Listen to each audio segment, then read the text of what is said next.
Alright guys, so the very last step of our community art project is that we are going to be using watercolor paints to paint in the sky of our artwork. So just a quick reminder of how to use watercolor paints. As always, we have to have our paintbrush wet, but we don't want all those extra drips. So we're just going to take our wet paintbrush and touch the side of the water bucket very lightly, and all those drips run back down inside there. We never tap, because when we tap, that splashes and it makes a big mess all over our desk. And so we always just get our paintbrush wet, touch the side, and then we're ready to get our paint. So for your sky, we're probably going to use blue. That's our usual sky color. So we're going to get a little bit of paint. We're never pressing hard and squishing around. Our paintbrush should always have a nice slick hairdo. Should never have crazy hair. So we're going to take our blue paint and we're going to just back and forth in straight lines.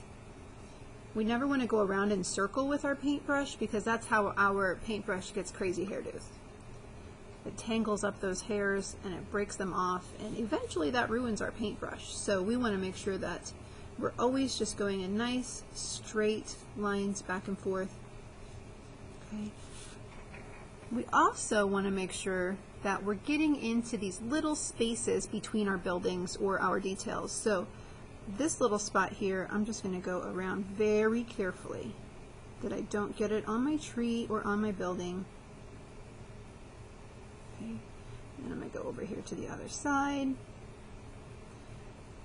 So if you have a lot of spaces like this, it's going to take you a while to get that done. So you want to make sure that you're going very carefully around those kinds of areas so that you don't get paint on your building or on your other details. So I'm just going to go here around my tree. Put a little bit more water, get the extra drips off, get a little bit more paint. I'm ready to paint over my Starbucks roof. A little more. When my paintbrush gets dry, that's when I know I need to get more water, get those drips off, a little more paint,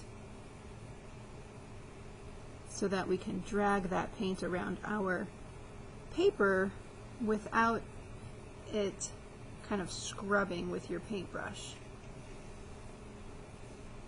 Okay, so your paper is actually bigger than mine. It will take you a while to get this painting done.